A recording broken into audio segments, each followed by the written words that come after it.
Bueno, pues muchísimas gracias por incorporaros. A los nuevos ponentes también muchísimas gracias. Bienvenidos. Bienvenidos a los nuevos asistentes que se han incorporado a esta última conferencia. Bueno, pues damos comienzo a esta última ponencia. El micrófono, ¿no? Perdón, gracias. En la cual vamos a tener la presentación del libro Teologías de Ocasión, y ya que la Biblioteca de Autores Cristianos y la Fundación Mayor hemos coeditado la obra y bueno, os damos las gracias por vuestra disponibilidad, por estar aquí, a ambos ponentes. Vamos a comenzar la exposición con el padre Juan Carlos Mateos, que nos ha pedido explícitamente no presentar su currículum. Así que no lo vamos a hacer, así es más corto, porque dice que viene en calidad de traductor solamente, entonces vamos a ser obedientes y libres, como he escuchado en la anterior ponencia. Entonces, sin más, le damos paso. Muy bien, pues muchas gracias a la Biblioteca de Autores Cristianos y a la Fundación Mayor, que desde el principio creyeron en este proyecto que hace unos meses ha visto la luz. Bueno, de lo que se trata no es de resumir 600 páginas en unos minutos, sino de invitarles a que puedan leer y a adentrarse en la lectura sabrosa de estos 24 trabajos que Delibac reúne al final de su vida, 7 años antes de su muerte, a petición de algunos amigos y a petición también de la editorial, accede con gusto a recoger trabajos que estaban diseminados y perdidos y eran de difícil acceso en distintas publicaciones y revistas. Y con 88 años, él hace esta recopilación que él mismo titula Teologías de Ocasión. Algunos autores han presentado a este libro como libro testamento. Lo vamos a ir viendo, están agrupados en 5 grandes materias, que son las que están transversalmente ocupando todo su pensamiento, y que muchas de las cosas que aquí están de manera embrionaria luego llegan a ser libros completos, o cosas que no han aparecido nunca en libros completos. Esta mañana se nos hacía alusión a ese libro que nunca escribiré, esta historia de la mística o libro de la mística. Lo poco que tenemos de Delibac escrito está en Mística y Misterio, un capítulo quizá el más citado de este libro en todos los estudios que puedan acceder a Delibac. Bueno, yo solamente quería hacer una presentación a vuela pluma de esta obra. Hemos mantenido el título, Teologías de Ocasión, que en lo que queda de manifiesto y patente es la capacidad de análisis tan sutil que tiene Delibac a la hora de afrontar problemas de entonces y de ahora, de ayer y de siempre, sin olvidar las raíces de la tradición. Él hace una lectura creyente de la realidad. Y él se entretiene al comienzo del libro en explicar por qué teologías, en plural, y por qué de ocasión. Tanto en francés como en español, la palabra de ocasión parece de rebajas. Y él dice que teologías porque es una cosmovisión de la verdad teológica, y de ocasión porque no responden a ningún plan concreto, a ningún proyecto predeterminado, sino que han ido surgiendo a medida que las circunstancias le han ido invitando a ello. En otro momento, Memoria en torno a mis escritos, él dice que su obra es una obra de circunstancias. Teologías de ocasión. Vale. ¿Por qué son de ocasión? Pues algunas circunstancias él mismo nos las da a conocer. Ya han salido algunas de las afirmaciones. 1999 le piden apresuradamente que ocupe la cátedra de Teología Fundamental. En 1930 le dicen que tiene que impartir la asignatura de Historia de las Religiones en la Facultad de Teología de Lyon. Los superiores de la compañía, ante el cuestionamiento que experimenta el padre Teilhard de Chardin, le dicen que aborde su pensamiento y su teología y se dedica al estudio y a la publicación de libros que tratan de defender la figura y la obra del padre Teilhard. O incluso uno de los capítulos, que luego fue posteriormente un libro extenso, Corpus Mysticum, es porque le invitan a presidir un tribunal de tesis donde la temática era esta, sobre la Eucaristía y las controversias eucarísticas de los siglos XII y XIII, y en este bosquejo de estudio que le permite prepararse para estar en el tribunal de tesis, él hace un amplio estudio. Esta mañana nos decía el padre Samuel cómo eran pilas y pilas de libros y de documentación que él empleaba antes de elaborar libros. Y aquí se ve. Es decir, lo que más me ha costado a la hora de traducir es todo el aparato crítico, las numerosísimas notas, las eruditas notas que el padre de Libac no se ahorra en poner. No como un alarde de erudición o de sabiduría mundana, sino para probar que su pensamiento responde a la tradición de la que bebe.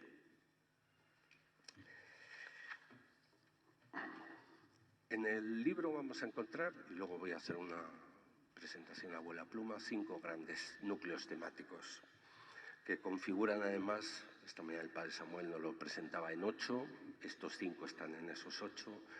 Primer bloque, teología y espiritualidad. Segundo, historia de la exégesis, la palabra de Dios y la centralidad de la palabra de Dios. El cristocentrismo de la palabra de Dios es una nervatura de Libac. La teología política, las religiones comparadas y, por último, el último capítulo es como un homenaje in memoriam a 3 grandes maestros a los que él debe mucho y así lo reconoce. Bueno, pues os presento un poco cómo va a ser el íter de esto. Nos decían en las clases de oratoria y homilética que una buena homilía tiene que tener una idea, una imagen y un ejemplo. Y lo que se dice con la idea tiene que apoyarlo la imagen y tiene que apoyarlo el ejemplo. Este será el íter para, en 40 minutos, poder decir algo del libro. El mismo de Libac nos da la clave de por qué ha accedido a recopilar estos 24 trabajos que ocupan casi 50 años, desde 1929, que es el primero, hasta poco antes de su muerte. Y él lo manda en el año 1984, es decir, al año siguiente de ser nombrado cardenal, con 88 años, aborda la recopilación de estos trabajos y le pone este prefacio, del cual está extraído este texto. Los textos aquí reproducidos son todos de intención teológica. Sin embargo, no provienen ni de una enseñanza orgánica que se relacione con algún punto central del dogma o de su historia, ni de una investigación prolongada. Y ya se trate de la historia de la exégesis, de la teología política, de la vida espiritual o de las religiones comparadas, todo fue ocasional. Es la clave para entender que no es un libro de miscelánea, sino que hay un trasfondo que responde a los grandes amores de Libac en su teología, están recogidos en el libro Teologías de Ocasión. A ver, me permitirán decir un poco un chascarrillo, pero 50 volúmenes que tienen las obras completas de Libac, nos faltarían 7 vidas como los gatos para poder leerlo. Yo les hago una propuesta. Si quieren encontrar un resumen de esos 50 volúmenes en este libro, lo encontrarán. Las grandes claves están aquí recogidas, porque de Libac estos temas fue como un eco durante toda su vida en toda su dilatada obra. La primera parte, teología y espiritualidad. Sanctorum Communio. Bueno, a ver, los 3 primeros capítulos de este apartado responden más a una naturaleza eclesiológica y sacramental. El cuarto y el quinto abordan más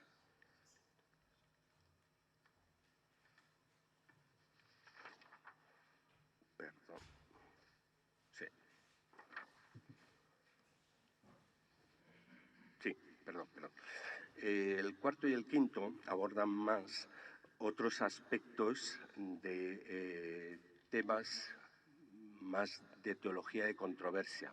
Luego lo veremos. Y por último, la aportación apologética y teología, también un capítulo muy citado, responde más a la teología fundamental. Bueno, Sanctorum Communio lo escribe en el año 1970 y la expresión latina, depende cómo leamos el genitivo plural Sanctorum, podemos entenderlo como un genitivo masculino, comunión de los santos, o un genitivo neutro, comunión de los santos. Bueno, estas dos realidades ya han aparecido esta mañana, con lo cual nos está queriendo decir comunión de los santos es una perspectiva eclesiológica, comunión de los santos es una perspectiva sacramental. La Eucaristía hace la Iglesia hace la Eucaristía. En este capítulo aborda esta profunda interrelación de ambos aspectos. Mística y misterio. Este es el capítulo al que aludía antes. Esta mañana ha leído el padre Samuel Suero lo que iba a leer, estoy convencido. La idea de mi libro sobre la mística me inspira todo, pero es un libro que no escribiré nunca, dice él. Sin embargo, en este capítulo tenemos lo que podría ser los grandes núcleos temáticos de ese capítulo que nunca llegó a escribir. Lo cierto es que la obra de Libac, los que hemos buceado algo en sus textos, descubrimos que no es una obra plumbea, no es una obra erudita, sino es una obra transida de la acción del Espíritu en su reflexión. No en vano, y es una de las cosas que a mí más me han conmovido, es que toda una conferencia episcopal, caso único hasta donde yo conozco en la historia, toda una conferencia episcopal, la francesa, que está el cardenal Barbarin, para atestiguarlo, ha solicitado que se incoe el proceso de canonización. Es verdad que lo llevará adelante una diócesis, pero ha sido una petición unánime de los obispos. No en vano, este capítulo tiene mucho de autobiográfico. De Libac era un teólogo, ¿quién lo duda? Pero era un místico.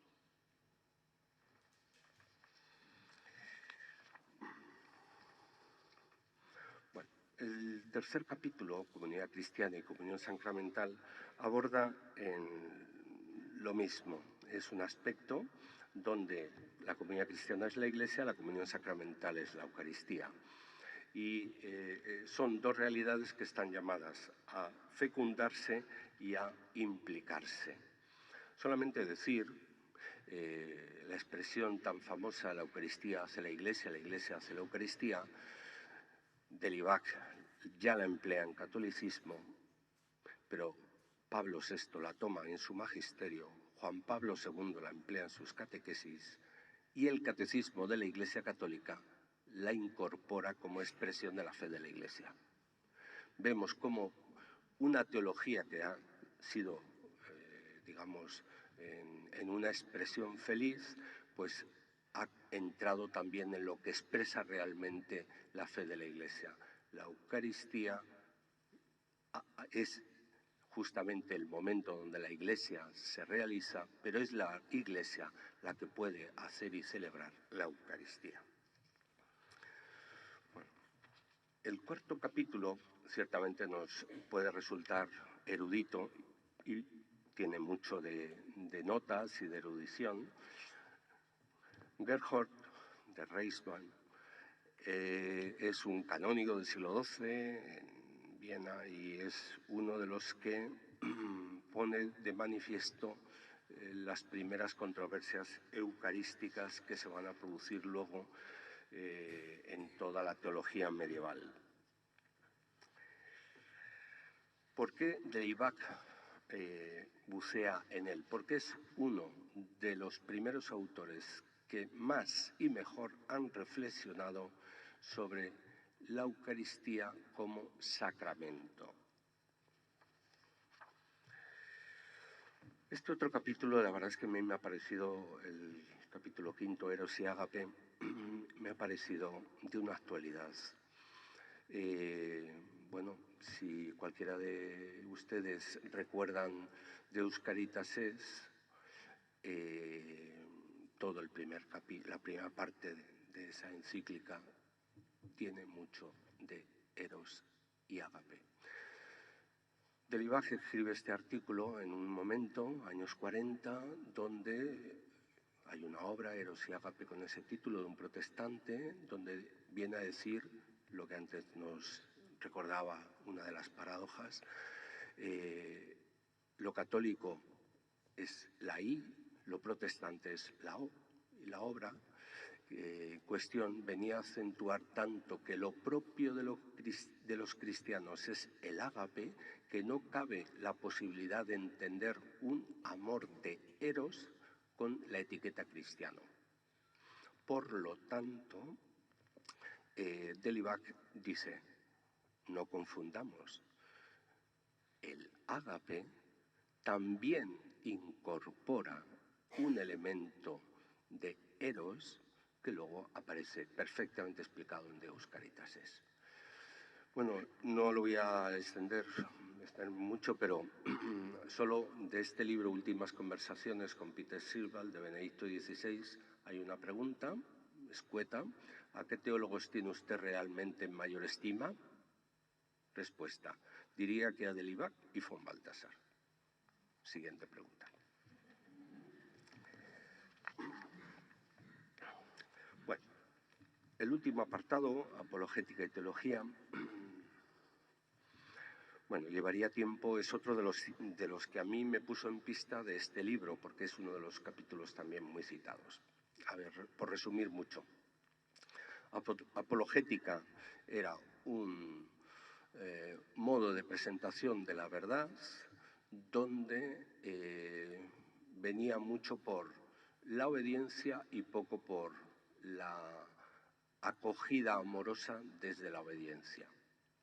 Entonces, este era el modo en que Delibac encuentra que se presenta la teología y la propuesta evangélica. Y él se da cuenta que no podemos vivir con esta apologética. Hay que creer porque sí. No puede ser el porque sí. Hay razones para creer. Y la apologética tiene que estar al servicio de la teología.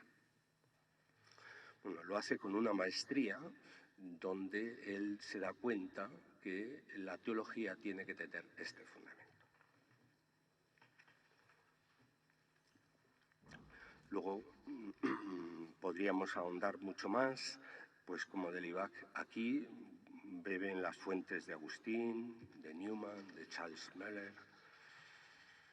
Y lo que invita es precisamente a algo que hoy nos resulta connatural, un diálogo entre fe y razón, entre teología y apologética. No podemos vivir como dos mundos separados, porque tenemos que dar razón de nuestra esperanza a todo aquel que nos la pidiere. Vale. Segundo bloque, segunda parte, la historia de la exégesis. Bueno, sobre un viejo pareado. Esta mañana ha hecho el padre Samuel Sueiro alusión a ello. De Dacia, es un dominico del siglo XIII. También ese pareado ha entrado en el catecismo cuando habla de los 4 sentidos de la escritura. El sentido literal, sentido moral, sentido anagógico y el sentido antrópico. Es decir, estos 4 sentidos, Delibac dice que tienen que estar en comunicación, porque si no subrayamos qué es lo que pasó después de la gran teología patrística, que de los 4 quedaron 2, o el literal o el espiritual. Y Delibac dice que todos teniendo como base el sentido literal, el texto, es necesario tenerlo y estudiarlo, y a partir de ahí saldrán las consecuencias propias de una lectura que es la que han hecho los grandes padres y los grandes medievales. Una lectura espiritual que nos dice cómo hemos de vivir, qué hemos de creer y qué hemos de esperar. El nombre del adagio latino, me venía solo el de Dacia, es Agustín de Dacia, de 1282. Bueno, voy a hacer una paradita en tipología y alegorismo, por una sencilla razón, porque me parece que manifiesta también la grandeza de estos grandes hombres. Delibac era muy amigo de Danielou. Nos han dicho esta mañana, coincidieron, empezaron juntos su Chrétien, mantuvieron una amistad, una colaboración estrecha, pero en este estudio, tipología y alegorismo, Danielou, a propósito de un estudio de Orígenes, hace una lectura con la cual Delibac no está de acuerdo. Así resumida, es que Orígenes ha hecho una alegoría cristiana igual que la hacen los paganos. Y Delibac interviene en la controversia diciendo, no es verdad. La lectura que hace Orígenes de la Sagrada Escritura tiene rasgos distintivos de lo cristiano que no es propio de los paganos. Quiero decir que amigos, pero más amigo de la verdad. Y esta me parece que es otra de los rasgos de la talla humana, espiritual, moral y teológica de estos grandes hombres, de estos grandes, y Delibac es uno de ellos. Este mismo argumento lo explica con alegoría helenística y alegoría cristiana. Viene a responder un poco a los padres, aprovechando la herramienta de la alegoría propia de la retórica clásica, algunos les acusan de que han helenizado el dogma. Y entonces hay como una especie de volvamos a un biblicismo purista y separémonos, quitémonos el corsé de lo helenístico. Y Delibac en este capítulo lo que viene a decir justamente es la naturaleza diferente de estas dos herramientas, tanto la helenística y la cristiana, siendo parecidas en el método, son diferentes en el tratamiento y a la hora de abordar los textos.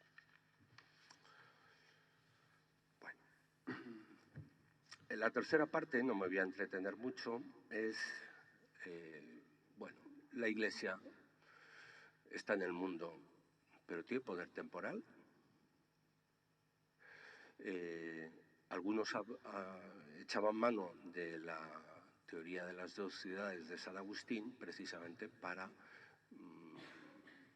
bueno, para argumentar cómo la Iglesia tenía que ejercer su derecho a estar en el mundo imponiendo las verdades y el modo de vida como el propiamente humano. Bueno, teniendo aquí a don Luis, que este tema ciertamente lo domina como pocos, entiendo que podré decir alguna palabra en referencia a este capítulo. Perdón. Bueno, este es uno de los capítulos quizá más originales, pero que me parece que también puede ayudar mucho a este mundo de diálogo. 5 capítulos, 5 subapartados, 5 tratados sobre religiones comparadas. Esta mañana se ha aludido ampliamente, no vamos a aludir al tema, del acercamiento que tiene Delibac a otras religiones, especialmente al budismo.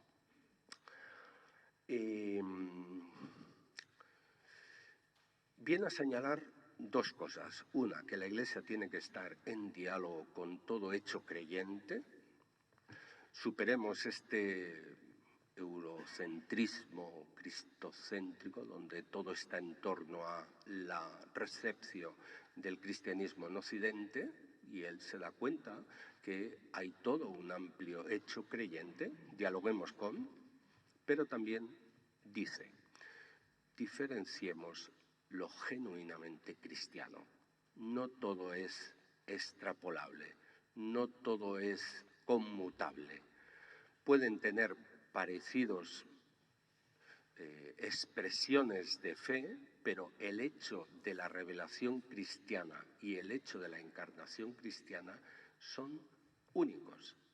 Y este aspecto le da una novedad que, aunque le permita entrar en diálogo, no es indiferente el hecho cristiano como si todas las religiones fueran iguales.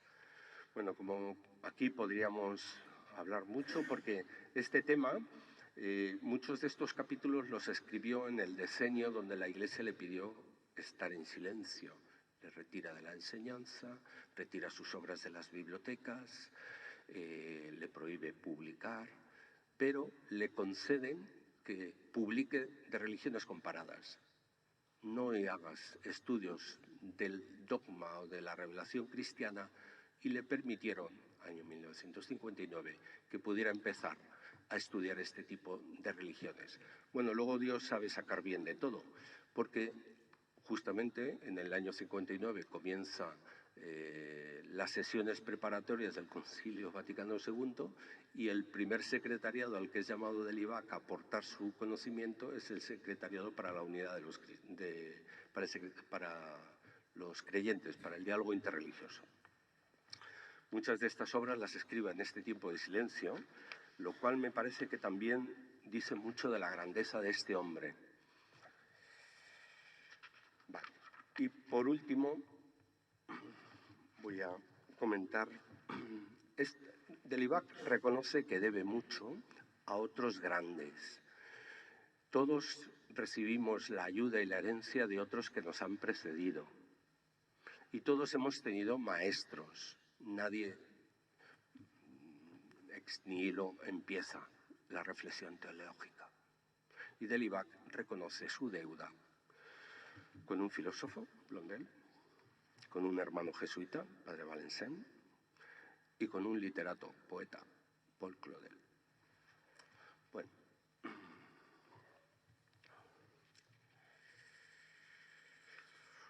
Bueno, diríamos que con Paul Claudel le ayuda mucho la obra que escribe Paul Claudel, pero le ayuda más la larga amistad que mantuvo con él. En tiempos donde podían verse, mantuvieron largas conversaciones, y él mismo, al final de su vida, Delibac recoge la amistad epistolar que ha mantenido con Blondel durante muchísimos años.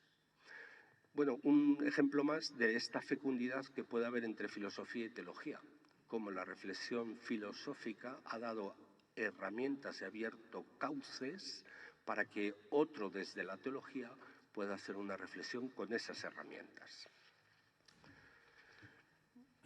Bueno, al padre Valenciennes le dedica 2 capítulos, uno lo titula Filósofo y Apóstol y otro El amor a Jesucristo.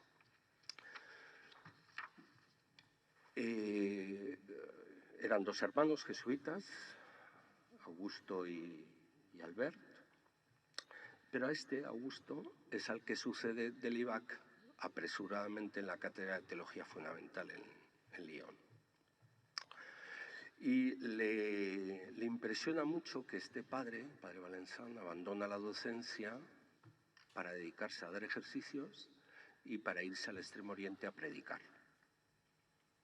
Ese hecho le marcó profundamente. Un hombre que deja una cátedra para dedicarse a la predicación de los ejercicios y a la predicación en el Oriente. Bueno, y puede llamarnos la atención Paul Claudel, un poeta, un escritor francés. Todos sabemos ese 25 de diciembre del año 86, el día de Navidad, la la víspera de Navidad, entrando a la Catedral de Notre Dame, cuando oye las vísperas y el Magnificat, tiene una conmoción que le produce su conversión. A partir de ahí, Delibac mantiene un trato, pero ya era un libro de cabecera de Delibac. Mirad, Delibac saca muchas de sus reflexiones de la literatura. Gran amistad tiene con Claudel y con Bernanos. De hecho, yo estoy deseando que alguien que sepa alemán, lanzo aquí el brindis al sol, pueda traducir El cristiano Bernanos de Baltasar, donde él saca todas las claves teológicas de un novelista católico. Creo que la fecundidad entre la literatura y la teología pueden ser enormemente enriquecedoras si cogemos la pista de estos grandes. Dice Delibac en algún momento, leía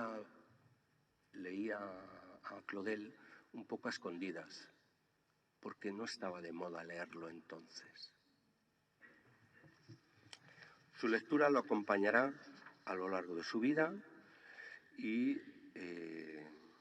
bueno, pues serán dos de los, él y Bernanos, que os decía, dos de los compañeros de viaje que le acompañan.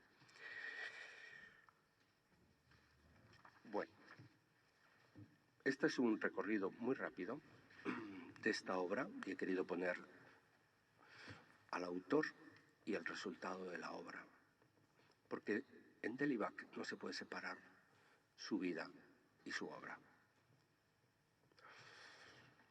Es Teologías de Ocasión, un largo fruto que ha elaborado y que entendió que recogerlo en unidad orgánica era prestar un servicio a la Iglesia de entonces y a la Iglesia de ahora.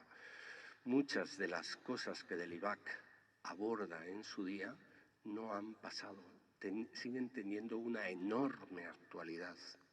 Esta es la teología de los grandes, que introducen una serie de vetas de interpretación de la realidad, aprovechando justamente los grandes núcleos temáticos. Esta es la imagen.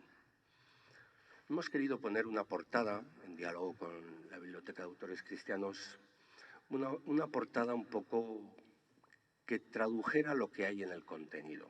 Ahí veis que hay diferentes picachos con diferentes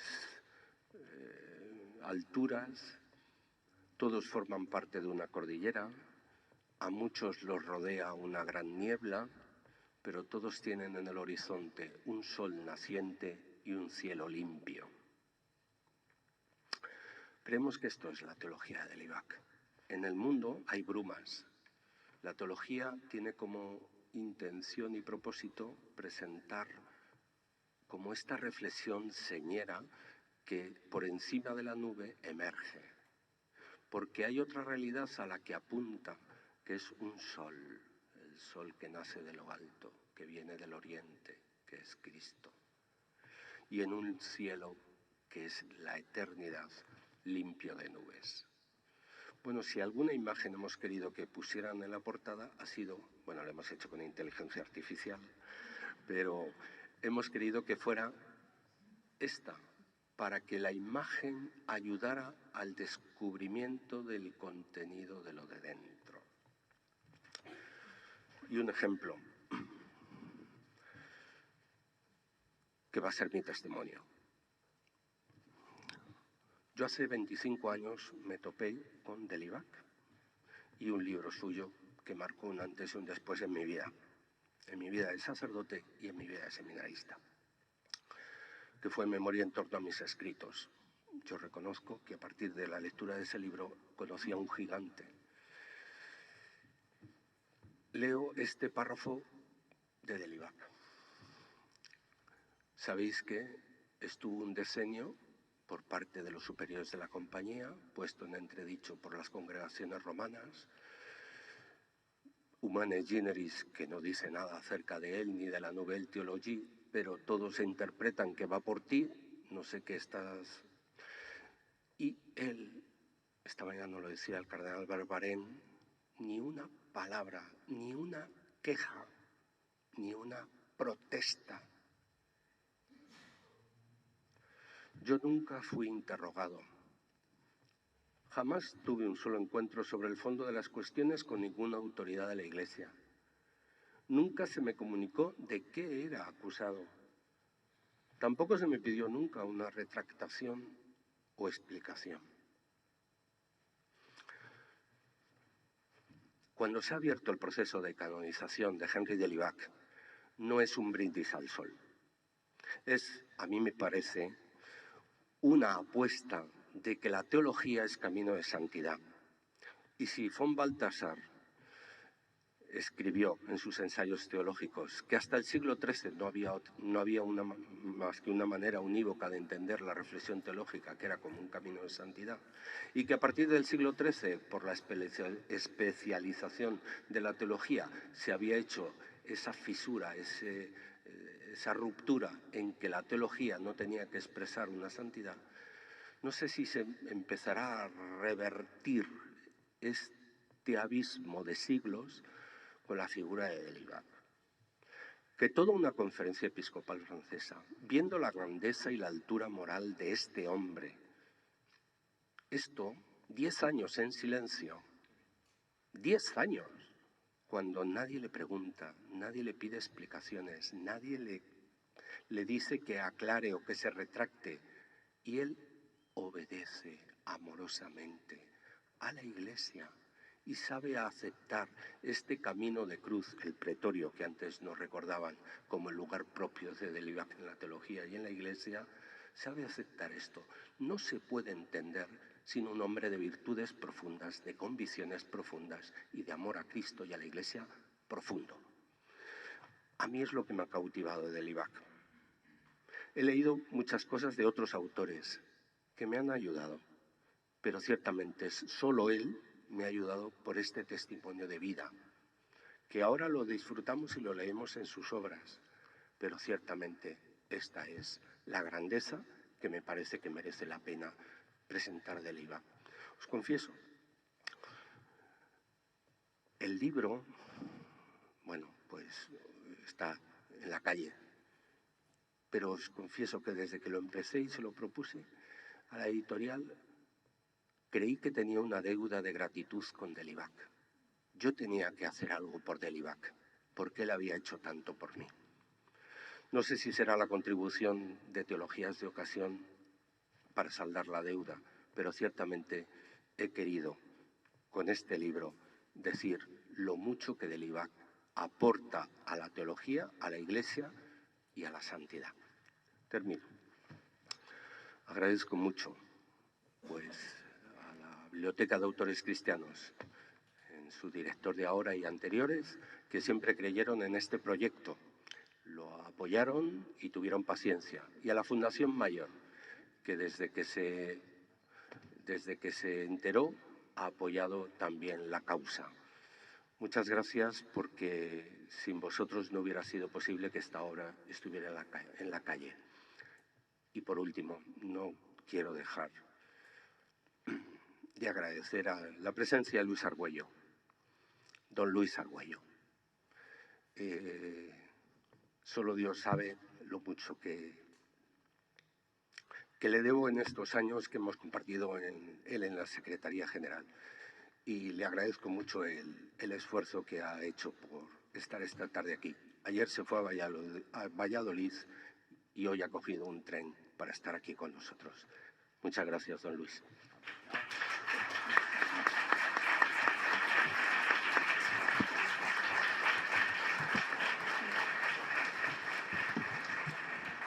Muchas gracias, Juan Carlos, sobre todo por este testimonio personal que nos has dado, que además subraya de una forma tan fuerte la importancia que una persona que escribe teología y que la vive con las peripecias de la Iglesia del siglo XX y XXI, con lo que supone la gestación del concilio y su aplicación preparación y aplicación no exentas de turbulencias, ¿no? Pues, bueno, la verdad es que lo que yo tendría que preguntarme es qué hago aquí, porque no soy un experto en Delibac, sí un lector, pero quiero hacer un comentario de ocasión. Y el comentario de ocasión se llama Yo soy padre sinodal del sínodo en el que estamos. Estuve en la primera sesión y, si Dios quiere, estaré en octubre. Y como padre sinodal, las corrientes de fondo que yo percibo en el sínodo, quiero deciros unas breves palabras. En primer lugar, yo creo que el texto, Teologías de Ocasión, que como bien nos ha dicho Juan Carlos, nos permite reconocer las resonancias de toda la obra de Delibac a lo largo de su inmensa producción, es un ejercicio de fidelidad en camino, que es lo que de alguna manera también este sínodo nos plantea. Un sínodo para caminar juntos, siendo fieles al acontecimiento fundante que se recrea en la vida de la Iglesia, singularmente en el sacramento de la Eucaristía, y esa fidelidad en camino la vivimos en la novedad de los asuntos que nos plantea el camino, los caminos, los compañeros de camino, las personas que nos encontramos y los acontecimientos que nos sorprenden. Fidelidad en camino. En una época en la que la Iglesia, viviendo un giro que incluso nos parece un giro muy grande, Francisco lo llama cambio de época, vuelve a vivir como en la primera hora, como en el giro que da pie al tiempo medio, como en la llamada a la puerta de la modernidad, un nuevo desafío en el coloquio entre naturaleza y gracia. Que lo que Delibac presenta en su propuesta natural-sobrenatural encuentra la aportación que él hace. Seguramente que haya que sumar a otras que se hacen en el siglo XX, ¿no? Como el comentario a la Carta a los Romanos del Karl Barth, o como lo que es el Concilio Vaticano II en sus 4 constituciones, fundamentalmente, ¿no? Sí, una fidelidad en camino donde nos vemos desafiados por un nuevo coloquio entre naturaleza y gracia, que además nos permite caer en la cuenta de lo que el bautismo significa. Digo bautismo porque es el punto focal con el que arranca el sínodo. Todos bautizados, todos discípulos misioneros.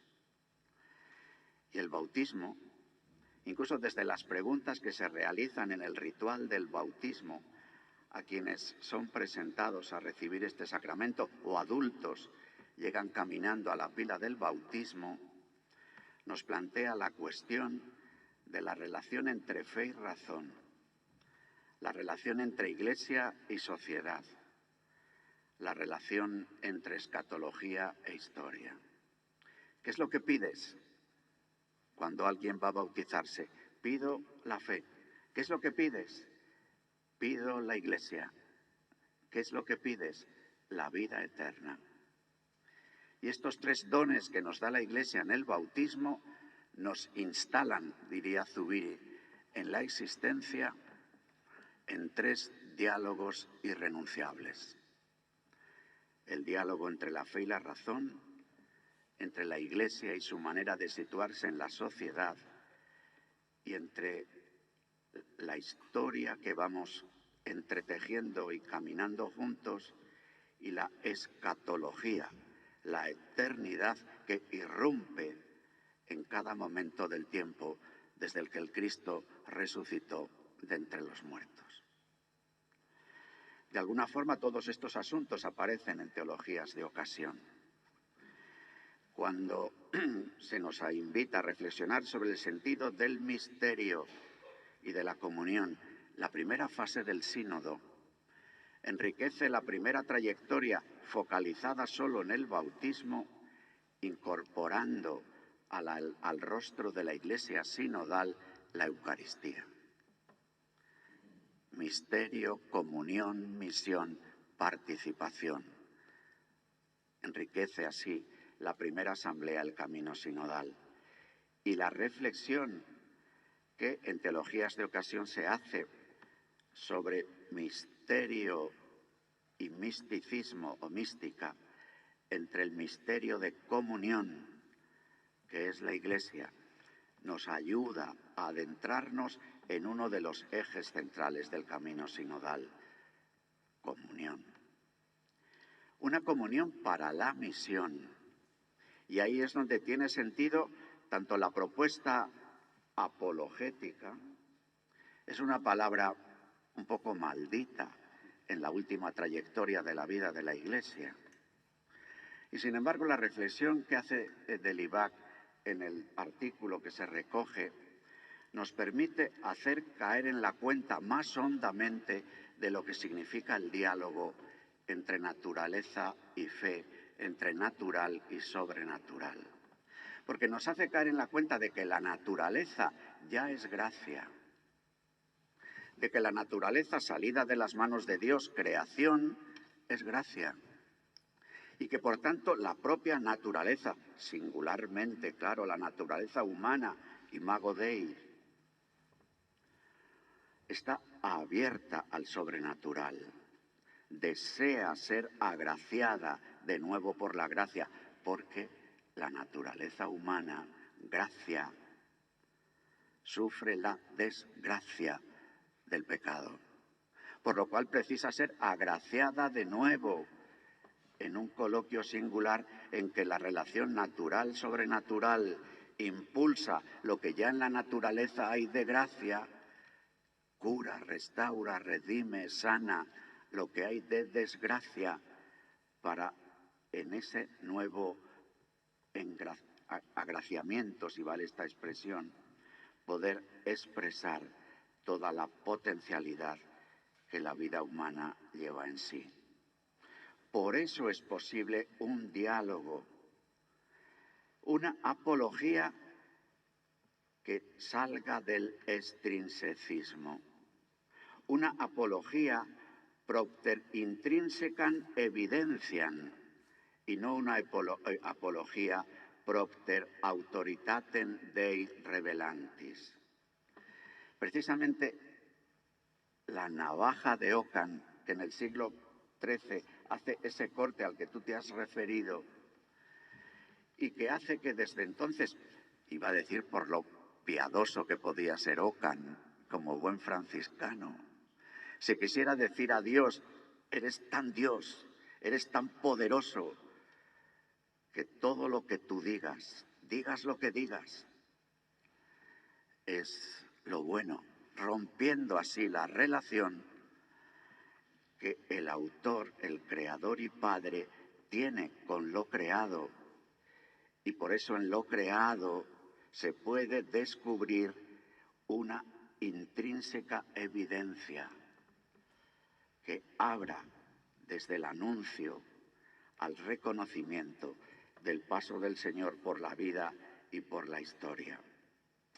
Es una recuperación imprescindible en esta hora, porque lo que desde el siglo XIII comienza a ser una escisión termina hoy en el fundamentalismo democrático, en un diálogo complicado con el Islam mayoritario, en el que la propia concepción que se tiene de Dios es la de un Dios tan absoluto que pudiera mandar matar, porque si lo manda Dios, matar será bueno.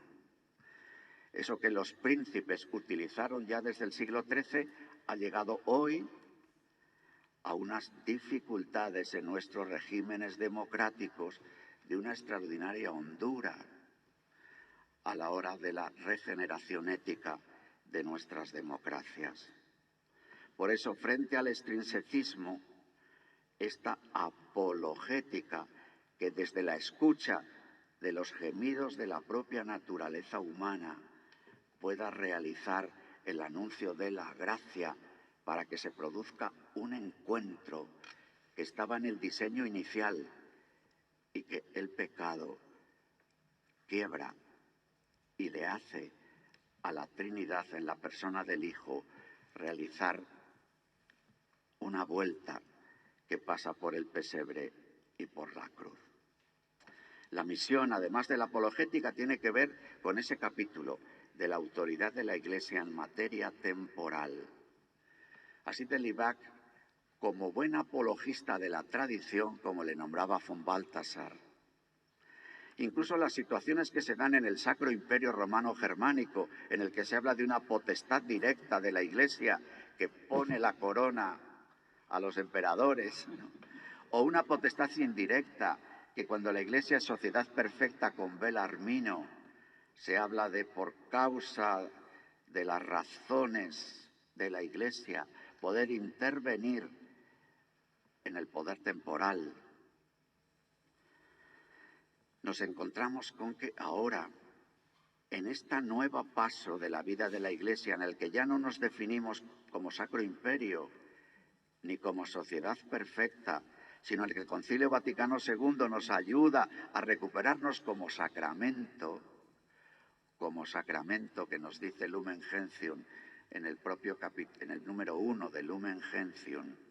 Tenemos una dificultad grande para vivir nuestra relación con la vida social y lo que pueda significar anunciar y realizar el reinado de Dios en el mundo mientras vamos caminando, dando pie a una privatización de la fe o a lo sumo asomar lo que la fe pueda significar en una llamada propuesta de valores que no se sabe muy bien lo que es, o en una propuesta de voluntariados o compromisos intermitentes.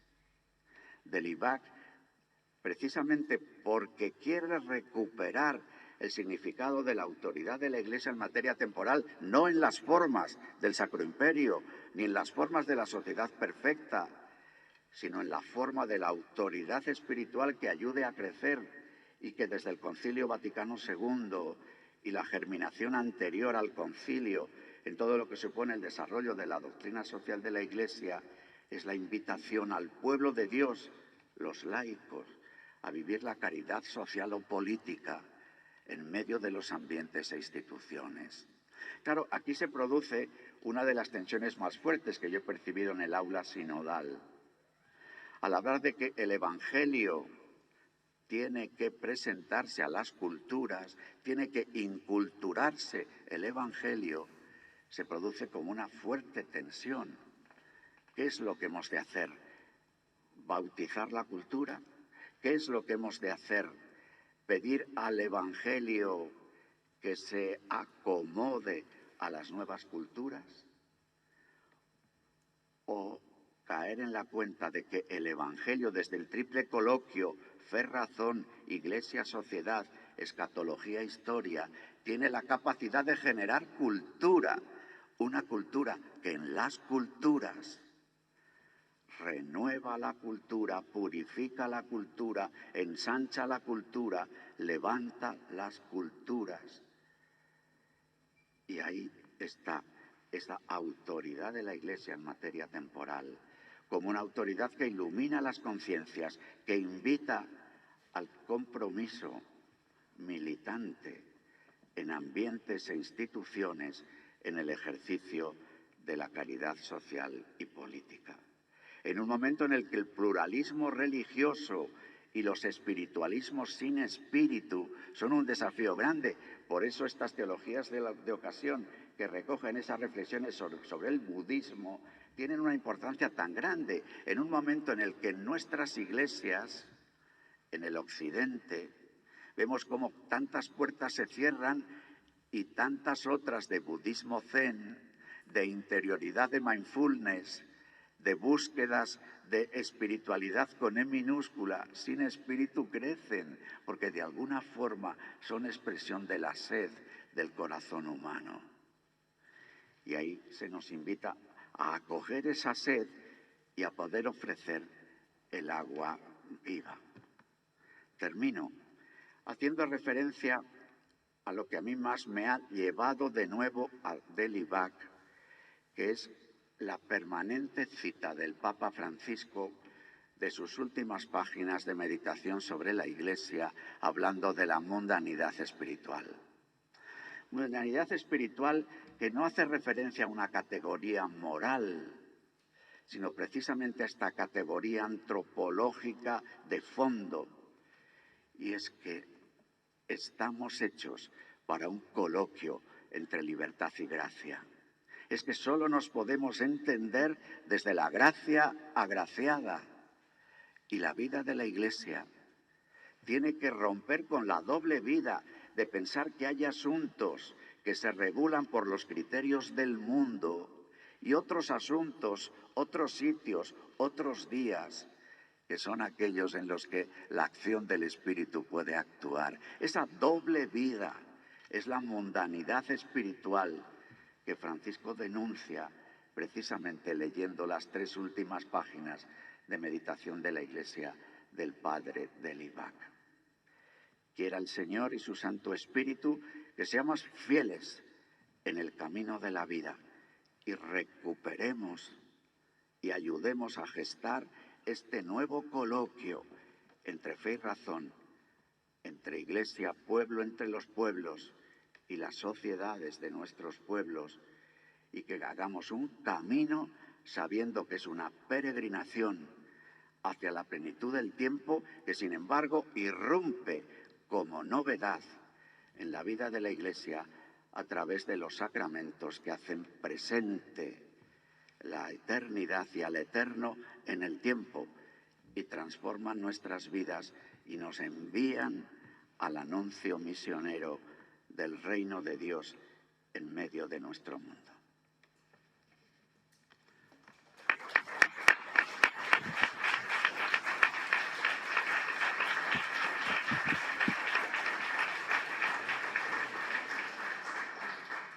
Bueno, pues muchísimas gracias, Padre Juan Carlos, por esta emotiva presentación del libro, la verdad. Se le ha notado muy emocionado contándolo, así que muchísimas gracias.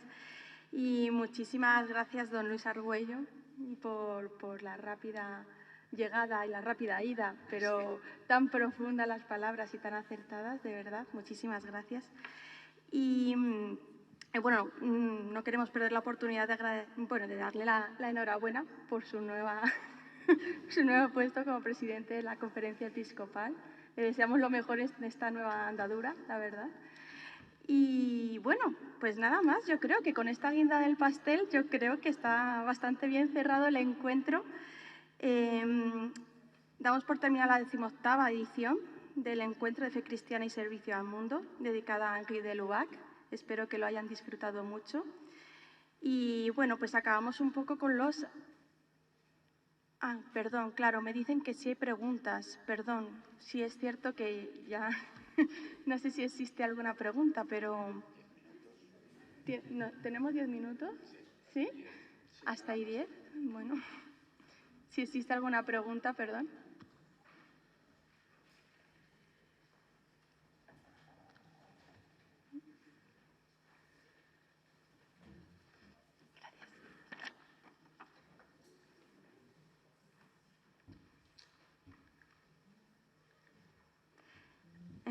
Vale, vale, para don Luis Argüello. ¿Qué relación existe, me imagino que será, existe entre la lucha de los gemidos de la naturaleza humana y perdón, es que tiene una letra. ¿Y el qué? La escucha de los gemidos de la naturaleza humana y el lema del Papa Francisco, temiendo misericordia, bueno, el lema de Francisco, pues tiene bastante relación, porque cuando el Papa Francisco, yo creo que el eje de este pontificado tiene que ver con una invitación a la Iglesia a la salida misionera, que para anunciar, claro, el Evangelio, la alegría del Evangelio, esta invitación pide una conversión pastoral, sí, pero pide sobre todo que en esta salida misionera los miembros de la Iglesia vivamos la llamada a la santidad. Por eso, Evangelii Gaudium gaudete et exultate.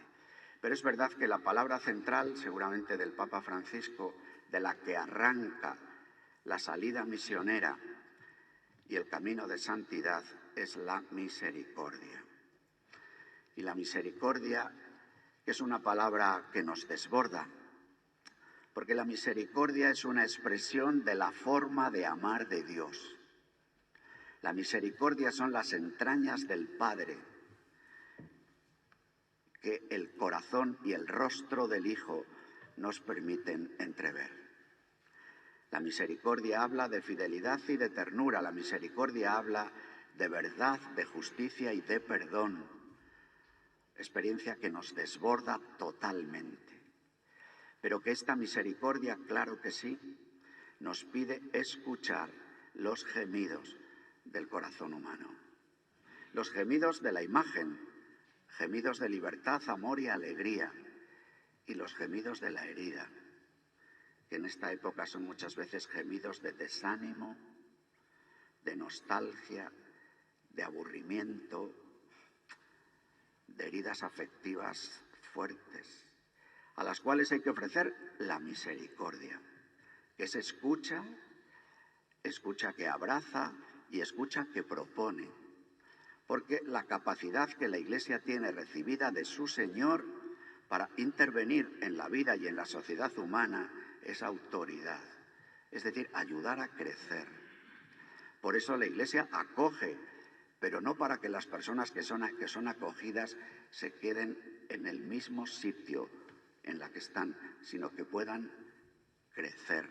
Autoridad, ayudar a crecer, que pide de aquellos que son portadores de la autoridad del Señor un ministerio, un crecer hacia abajo, para que sea cada vez más transparente la misericordia que cura y ayuda a crecer. Sí, existe una relación grande. Doy la razón a la pregunta.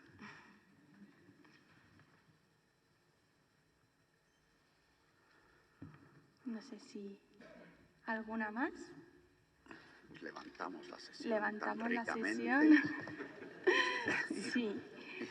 Bueno, pues nada, entonces ahora ya sí que sí. Muchísimas gracias. No querría acabar sin nada, breves agradecimientos a las Madres Trinitarias por acogernos un año más aquí en este espacio tan bueno. A todos los voluntarios que han hecho posible este encuentro, a la comunidad de San Juan por la ayuda y la dedicación, a los siervos de Jesús un año más por su gran apoyo y atención y acompañamiento, y bueno, a todas las editoriales que han colaborado, como Magnificat, BAC, San Pablo, Encuentro, Sígueme, Secretariado Trinitario, Ediciones Nuevo Inicio, y también a la Asociación Nartex y al Aceite de Albatajar, que también ha estado colaborando con nosotros. Y lo más importante, a cada uno de vosotros de verdad por asistir.